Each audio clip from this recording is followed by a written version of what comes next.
तो आप अपने बारे में अच्छा या बुरा महसूस करो, उससे पहले बहुत सारी चीज़ें आपके मन और शरीर में डिसाइड हो चुकी होती हैं।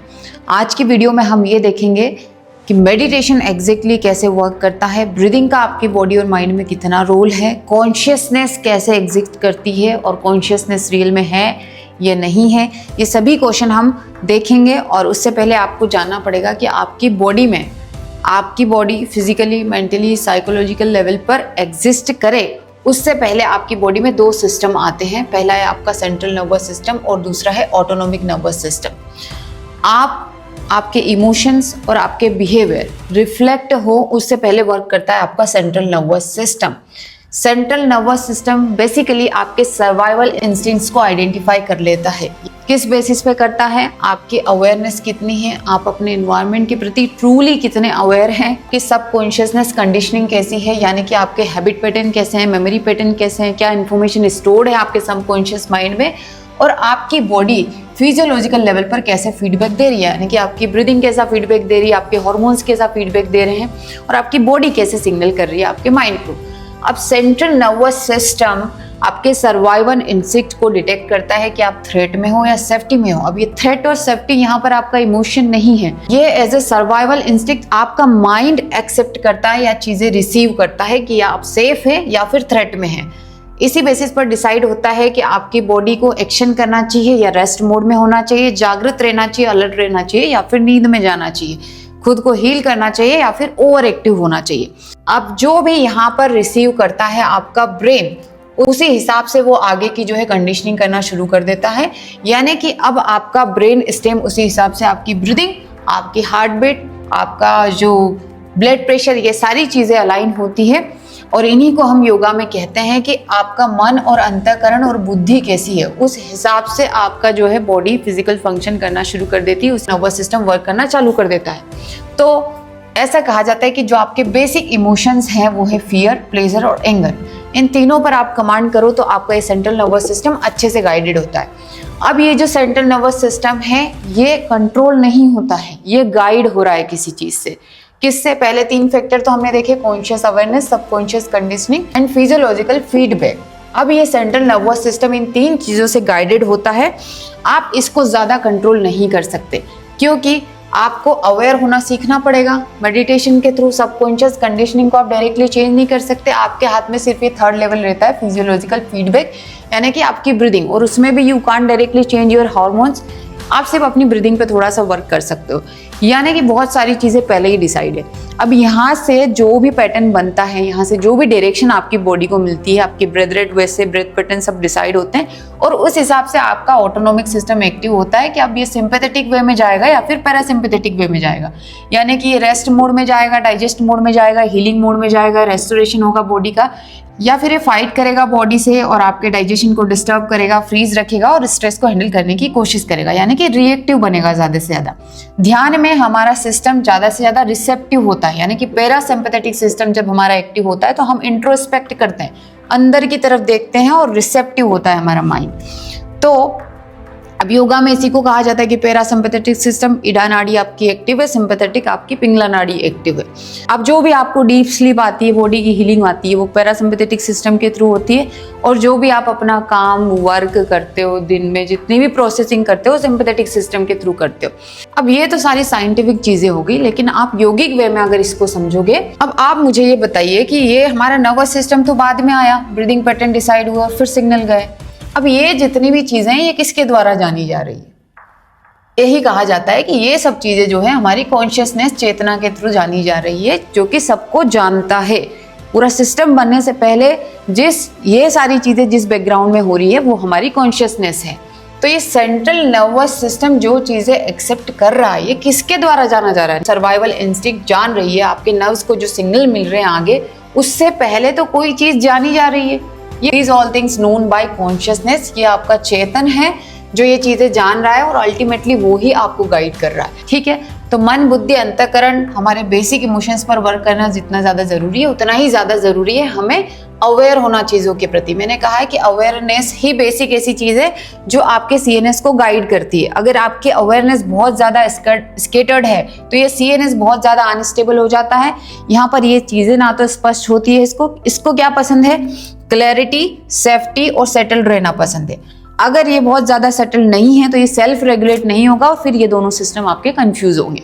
ठीक है, इतना हो गया। अब दूसरी चीज़ ये समझिए कि जब यहाँ पे परसेप्शन होता है, डायरेक्शन दी जाती है इस सिस्टम में बॉडी को, तो अब ये समझिए कि जब इस एरिया में अब ये समझिए कि जब आपका CNS, central integrative control mind का जब डायरेक्शन डिसाइड करता है पूरी बॉडी के लिए, तो उससे पहले ये डायरेक्शन डिसाइड करने का एक सिस्टम क्रिएट होता है जिसको योगा में बोला गया है प्राण। प्राण एक ऐसी चीज है आपकी बॉडी में जो सिस्टम को तैयार करती है, सिस्टम को ऑर्गेनाइज करती है। ये सिस्टम को ऑर्गेनाइज करने का प्रिंसिपल है एक, यानी कि कौन सी प्रायोरिटी होगी बॉडी की, माइंड की क्या प्रायोरिटी होगी आगे, किस रिदम में काम होगा, किस दिशा में काम होगा, ये सभी प्राण आपकी बॉडी में डिसाइड करता है। यहाँ प्राण से मतलब ब्रीदिंग नहीं है, यहाँ प्राण से मतलब है एक ऑर्गेनाइजिंग प्रिंसिपल। जो भी यहाँ पर जाना गया है उसके द्वारा आपके माइंड और बॉडी में क्या रिएक्शन एक्शन होंगे वो डिसाइड करता है प्राण। ये ब्रीदिंग इस प्राण के बाद में आती है। ठीक है, तो ब्रेथ थोड़ा सा यहाँ पर इसको अफेक्ट कर सकती है और ये प्राण ही डिसाइड करता है कि आपकी बॉडी कैसे सस्टेन करेगी, कैसे मूव करेगी और कैसे कोऑर्डिनेट करेगी। अब यहाँ पे जो भी आपका ब्रीदिंग पैटर्न बनता है, जो भी आपकी हार्ट की जो रिदम क्रिएट होती है, उसी हिसाब से आपके नर्व्स को सिग्नल मिलते हैं, सिंपैथेटिक और पैरासिम्पैथेटिक के। तो नर्व्स जो है वो खाली सिग्नल्स को एग्जीक्यूट करती है, उससे पहले बहुत सारी चीजें हो गई होती है। अब आपको समझ नहीं आया है ये अभी भी, तो एक चीज ये समझिए कि एक म्यूजिक कैसे बनता है। यहाँ पर म्यूजिक का एग्जाम्पल लेते हैं। एक म्यूजिक आपके सामने आए, उससे पहले कोई ना कोई ऐसा होता है जो म्यूजिक को कंपोज करता है, यानी कि कुछ जानता है वो, उसको पता होता है कि उसको कैसा और कौन सा म्यूजिक क्रिएट करना है। तो कंपोजर कौन है? ये कॉन्शियसनेस है। कंपोजर जो होता है वो कॉन्शियसनेस होता है। अब फिर उस गाने का जो रिदम, धुन बनती है ना, गाने की टोन डिसाइड होती है, वो टोन डिसाइड करता है आपकी बॉडी में प्राण। ठीक है, अब इस प्राण के बाद ही आता है ऑटोनोमिक, सिंपैथेटिक और पैरासिम्पैथेटिक सिस्टम कि कैसे वर्क करेगा। जैसी टोन यहाँ पे डिसाइड हुई है वैसे धुन बन जाएगी इंस्ट्रूमेंट के द्वारा। तो ये जो नाड़ियां हैं ये आपकी इंस्ट्रूमेंट हैं, नर्व्स हैं। अब ये नर्व्स जैसे रिएक्ट करेगी वैसा ही आपके ऑर्गन्स प्ले करेंगे, यानी कि जैसा इंस्ट्रूमेंट वाद्य बजेगा, जिस ट्यून पे बजेगा, जिस कॉम्पोजिशन पे बजेगा, वैसा ही गाना आपके सामने आ जाएगा और वैसे ही आपके ऑर्गन्स का रिस्पॉन्स आ जाएगा। लीवर कैसे वर्क करेगा, किडनी कैसे वर्क करेगी। सो बेसिकली ये पूरा सिस्टम एक हायरार्किकल और फीडबैक लूप के सिस्टम पर चलता है, यानी कि एक तो हायरार्की आ रही है, पहले यहाँ पर डायरेक्शन डिसाइड हो रही है, फिर एग्जीक्यूशन हो रहा है और पीछे से बॉडी के थ्रू थोड़ा सा फीडबैक का भी असर पड़ रहा है। तो आपका जो सिस्टम, आपकी जो बॉडी है वो सिर्फ एक केमिस्ट्री और इलेक्ट्रिकल सिस्टम नहीं है, वो एक ऑर्गेनाइज्ड सिस्टम है। और ये ऑर्गेनाइज कौन कर रहा है इसको? ये कॉन्शियसनेस, कंपोजर और कौन? प्राण। ये ऑर्गेनाइजिंग प्रिंसिपल जो है वो इसको गाइड कर रहे हैं। तो अपनी बॉडी को सिर्फ ऐसे मत लो कि पैरासिम्पैथेटिक सिस्टम पे वर्क कर लिया, स्ट्रेस कम कर लिया। No, this is not. आपको अपने लिम्बिक सर्किट पे वर्क करना पड़ेगा। लिम्बिक सर्किट जो सेंट्रल नर्वस सिस्टम को कंट्रोल करता है, इसको करने के बहुत सारे तरीके हैं और ये सभी तरीके आपके लाइफस्टाइल में आते हैं। जैसे कि एग्जांपल ये हो गया कि एक सिंपल ग्राउंडिंग करना, जेंटल ग्राउंडिंग करना, जैसे कि स्लो वॉक, स्लो मूवमेंट करना, ये परसीव करना कि आप थ्रेट में नहीं हैं, आप सेफ हैं। नेचुरल नेजल ब्रीदिंग करना। दूसरा है ज्यादा टेक्निक्स की तरफ नहीं भागना आपको कि ये ब्रीदिंग कर लूँ, वो ब्रीदिंग कर लूँ, नहीं, क्योंकि यहाँ पे आपको अवेयरनेस को प्रैक्टिस करना है। ये जो प्योर अवेयरनेस होती है ये गाइडेड होती है, इसको कंट्रोल नहीं किया जा सकता। तो अगर आप इनिशियली बहुत ज़्यादा डिफिकल्ट टेक्निक अपनाएंगे तो आपका माइंड और ज़्यादा इन्वॉल्व हो जाएगा और आप और ज़्यादा फंस जाएंगे। आपको तो उल्टा कॉग्निटिव ओवरलोड को कम करना है, अपने मेंटल जो वर्क हो रहा है उसको कम करना है। स्टिमुलेशन जो आप अपनी लाइफस्टाइल में देते हैं, जैसे ज़्यादा फ़ोन टैबलेट का यूज़ करना, ज़्यादा से ज़्यादा इच्छाएं करना, मल्टीटास्किंग करना, एक्सेस इन्फॉर्मेशन कलेक्ट करना, बहुत ज़्यादा न्यूज़ सुनना, ये सभी चीज़ें आपके सिस्टम को ओवरलोड करती है।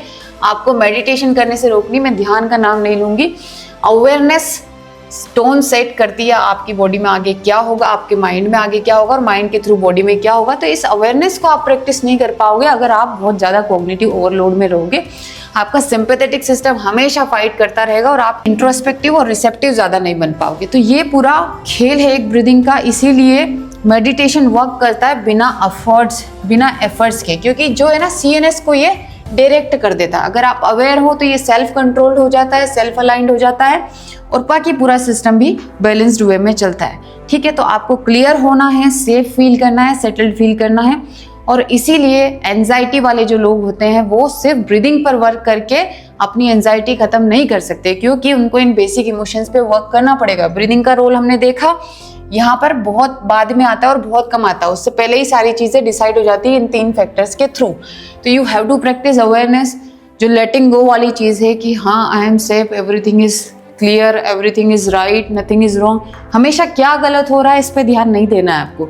थकान के लिए भी ज़्यादा साइंटिफिक फैक्ट की एक्टिवेट कर ले, वीगस नर्व को एक्टिवेट कर ले। सिर्फ इतनी सी बात नहीं है, नर्व्स आपके बाद में आते हैं। आपके ब्रेन में क्या है पहले से वो भी बहुत कुछ डिसाइड करता है, और आपका लाइफ स्टाइल भी बहुत कुछ डिसाइड कर देता है।